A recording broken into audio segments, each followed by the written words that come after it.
प्यारे बच्चों, कैसे हैं आप सब? अच्छे हैं ना? तो आज मैं आपकी पाठ्य पुस्तक आकृति के पाठ 19 सांस सांस में बांस पाठ का भाषा ज्ञान कराऊंगी। तो चलिए शुरू करते हैं। देखिए प्रश्न संख्या 5, वाक्यों में प्रयोग करो। देखिए यहाँ पे कुछ ये शब्द दिए हैं, इनका हमें वाक्यों में प्रयोग करना है। जैसे यहाँ पर दिया हाथों की कलाकारी। अब इसका प्रयोग करते हुए हमें वाक्य बनाना है। देखिए, वाणी के हाथों की कलाकारी देखकर सब चकित हो गए। ठीक है, तो आगे के जो बेटा शब्द दिए हैं, अब जैसे घनघोर बारिश, तो हमें इसका भी प्रयोग करते हैं। देखिए जैसे घनघोर बारिश का है, आज सुबह से घनघोर बारिश हो रही है। तो इसी तरीके से आपको भी वाक्य प्रयोग करने हैं और ये वाक्य प्रयोग आप स्वयं से करोगे। अब देखिए प्रश्न संख्या 6, बुनावट शब्द बुन क्रिया में आवट प्रत्यय जोड़ने से बनता है। यानी कि जो हमारा बुनावट शब्द है, ये बुन जो है वो तो एक क्रिया है और जो आवट है वो एक प्रत्यय है। तो प्रत्यय में यानी कि बुन में आवट प्रत्यय जोड़कर शब्द बना है बुनावट।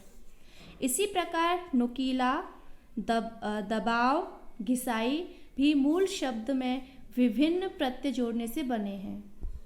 इन चारों शब्दों में प्रत्ययों को पहचानो और उनसे 3-3 शब्द और बनाओ। इन शब्दों का वाक्यों में भी प्रयोग करो। देखिए जैसे यहाँ पर दिया है बुनावट, इसका तो आपको भी दिया था, इसका प्रत्यय क्या होगा? आवट। तो यहाँ पर हम प्रत्यय छांटेंगे, पहले लिखेंगे आवट। अब इससे मिलता जुलता शब्द हमें लिखना है। जैसे 3 शब्द बनाने हैं, 1 2 3 पंक्तियाँ दी हैं तो 3 शब्द बनाने हैं। जैसे बुनावट का हो जाएगा एक आपका लिखावट। देखिए इसमें भी आवट आ गया है ना, लिखावट, सरसराहट और दिखावट। तो इन तीनों में आवट प्रत्यय आया। देखिए बच्चों सरसराहट में नहीं आया क्योंकि सरसराहट में आहट प्रत्यय आ रहा है, तो यहाँ पर आ जाएगा आपका रुकावट, क्योंकि हमें तो आवट प्रत्यय वाला लिखना है ना, और सरसराहट में आहट प्रत्यय था, लेकिन हमें क्या लिखना था? आवट, तो ये रुकावट। अब देखिए बुनावट, लिखावट, रुकावट और दिखावट, ये हमारे प्रत्यय हो गए। अब हमें इसका प्रयोग करते हुए यानी कि बुनावट शब्द का प्रयोग करते हुए हमें वाक्य बनाना है। देखिए सोहन की माँ ने एक स्वेटर बनाया जिसकी बुनावट बहुत सुंदर है। ठीक है, देखिए बुनावट शब्द आ गया। तो ऐसे ही आगे देखते हैं। अब देखिए आगे का शब्द है नुकीला। तो अब हमें नुकीला शब्द में से पहले प्रत्यय को अलग करना है। तो प्रत्यय अलग होगा इसमें ईला। ठीक है, अब इसके हमें 3 शब्द लिखने हैं। तो इसका एक शब्द होगा सुरीला। ठीक है, तो बाकी के जो 2 शब्द हैं वो 2 शब्द और वाक्य प्रयोग ये आप स्वयं से करेंगे। ठीक है, आगे देखिए ये आया दबाव। तो दबाव में हमारा प्रत्यय होगा ये आव। तो दबाव शब्द में आव हमारा प्रत्यय हो गया। ठीक है, अब इसका एक शब्द लिखेंगे जबाव। तो आगे के जो शब्द है वो भी आपको स्वयं से लिखने हैं और उनका वाक्य प्रयोग करना है। अब देखिए घिसाई, घिसाई में हमारा हुआ आई, प्रत्यय हुआ, ठीक है। अब इसका एक शब्द लिखेंगे पिसाई, और आगे के जो शब्द और वाक्य प्रयोग ये आपको स्वयं से पूरे करने हैं। अब आगे देखिए प्रश्न संख्या 7। नीचे पाठ से कुछ वाक्य दिए गए हैं। देखिए यहाँ पर हमारे कुछ वाक्य दिए हैं, चलिए उन्हें पढ़ते हैं। वहाँ बांस की चीज़ें बनाने का चलन भी खूब है। आगे दिया है, हम यहाँ बांस की एक दो चीज़ों का ही जिक्र कर पाए हैं। मसलन आसन जैसी छोटी चीज़ें बनाने के लिए बांस को हर एक गठान से काटा जाता है। और अंतिम वाक्य है, खपच्चियों से तरह तरह की टोपियाँ भी बनाई जाती हैं। अब देखिए रेखांकित शब्दों को ध्यान में रखते हुए अपनी अभ्यास पुस्तिका में इन बातों को अलग ढंग से लिखो। इनके कहने का मतलब है कि जैसे यहाँ पर जो शब्द दिए हैं, जैसे चलन के नीचे रेखांकित किया गया है चलन शब्द को, जिक्र को, मसलन और तरह तरह। तो हमें करना क्या है कि हमें जो ये वाक्य दिया है हमें इस वाक्य को अपने ढंग से लिखना है, अपने एक अलग ढंग से। जैसे यहाँ पर लिखा है वहाँ बांस की चीज़ें बनाने का चलन भी खूब है, तो हमें क्या लिखना है, वहाँ बांस की चीज़ें बनाने की परंपरा भी खूब है, ठीक है। तो चलन की जगह हम क्या लिख देंगे, परंपरा।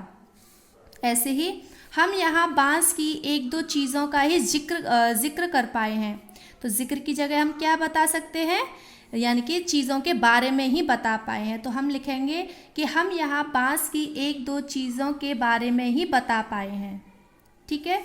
अब देखिए मसलन आसन जैसी छोटी चीज़ें बनाने के लिए बांस को हर एक गठान से काटा जाता है। तो ये एक उदाहरण है, तो यहाँ पर आगे आ जाएगा उदाहरण। मसलन आसन जैसी छोटी चीज़ें बनाने के लिए बांस को हर एक गठान से काटा जाता है। तो ये एक उदाहरण था, तो यहाँ पर हम आगे लिख देंगे उदाहरण। अब देखिए आगे है अंतिम वाक्य, खपच्चियों से तरह तरह की टोपियाँ भी बनाई जाती हैं। तो तरह तरह की जगह पर हम क्या प्रयोग करेंगे, विभिन्न, यानी कि खपच्चियों से विभिन्न प्रकार की टोपियाँ भी बनाई जाती हैं। तो जो मैम ने आपको बताया है, तो ऐसे ही आपको इन वाक्यों को इसी ढंग अपने अलग ढंग से लिखना है, और वो लिखना है आपको व्याकरण की कार्य पुस्तिका में, ठीक है। अब देखिए प्रश्न संख्या 8, विलोम शब्द लिखो। देखिए यहाँ कुछ शब्द दिए हैं और ये यहाँ पर विलोम शब्द हैं, तो हमें इन पंक्तियों में विलोम शब्द लिखने हैं। जैसे छोटी, छोटी का विलोम क्या हो जाएगा, बड़ी, ठीक है। क्रय, क्रय का हो जाएगा विक्रय, क्रय विक्रय।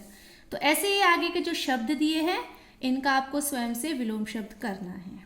अब देखिए, हाथ की किस उंगली को तर्जनी कहते हैं, बाकी उंगलियों को क्या कहते हैं, सभी उंगलियों के नाम पता करो तथा कक्षा में अपने साथियों और शिक्षक को बताओ। तो हमारे जो हाथ है, ये हमारे हाथ की, जो हमारा हाथ है 5 उंगलियां हैं। अब हम इसको क्या बोलते हैं और तर्जनी उंगली किसको कहते हैं, तो इस बारे में आपको अपने घर में अपने मम्मी पापा दीदी भैया जो भी हैं उनसे बात करनी है और आपको पता करना है कि तर्जनी उंगली किसे कहते हैं। अब देखिए, अंगुष्ठा, तर्जनी, मध्यमा, अनामिका, कनिष्ठा, ये 5 उंगलियों के नाम हैं। नीचे दिए गए चित्र में इन्हें पहचान कर सही क्रम में लिखो। देखिए यहाँ पर 5 उंगलियां दी हैं। अब इसमें आपको पता करना है अंगुष्ठा कौन सा है, तर्जनी, मध्यमा, अनामिका और कनिष्ठा। तो ये 5 उंगलियों के नाम आपको ये जो कोष्ठक दिए गए हैं इनमें आपको लिखना है, ठीक है। तो अब आपका गृह कार्य है कि आपको प्रश्न संख्या 110 और 111 पर प्रश्न संख्या 5, 6, 8 और गतिविधि कार्य आपको अपनी किताब में ही पूरा करना है, और प्रश्न संख्या 7 आपको अपनी व्याकरण की कार्य पुस्तिका में लिखना है, जैसे आपको मैम ने बताया था, ठीक है।